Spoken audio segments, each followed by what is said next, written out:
Imagine for a moment that you do not belong to this world.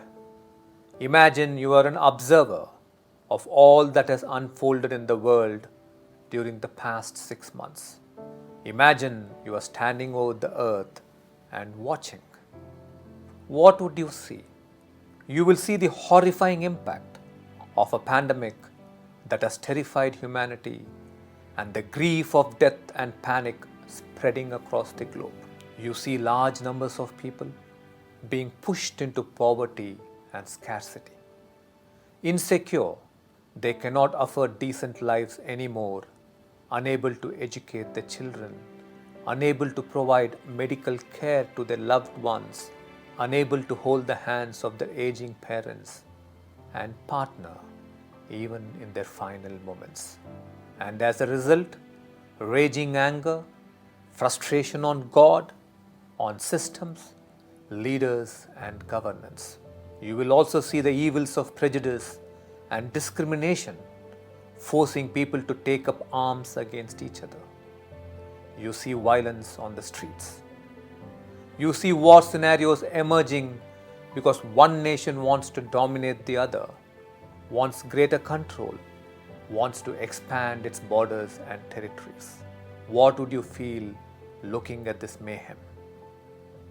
What do you think is the solution to all these problems? If you walk backwards in human history, you see that this is not the first time humanity has gone through something like this.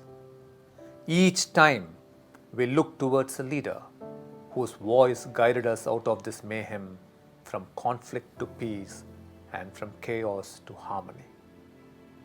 During the Indian struggle for independence, Mahatma Gandhi's voice guided the entire nation of 300 million people to freedom through peaceful non-cooperation.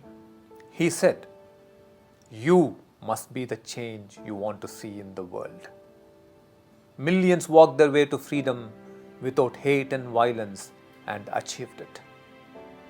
It was a non-violent revolution. Maya Angelou, with her voice of power and freedom, built pride in millions on African heritage. She said prejudice is a burden that confuses the past, threatens the future, and renders the present inaccessible. Nelson Mandela, South Africa's anti-apartheid hero, used his voice to guide millions to peace and dignity. He said, "If human beings can be taught to hate, they can be taught to love too. For love comes more naturally to the human heart." If you have heard the voices of these remarkable people, you will know that they all reminded humanity to live in peace. They meditated on peace. They had found peace within themselves, and they knew that peace alone had the power to resolve challenges and the crisis facing them. It cannot anymore be the responsibility of one leader to bring peace. Given our current global crisis, it is time for all of us to rise as one collective towards peace. It is time for each one of you to find your own peace voice that you want the world to hear.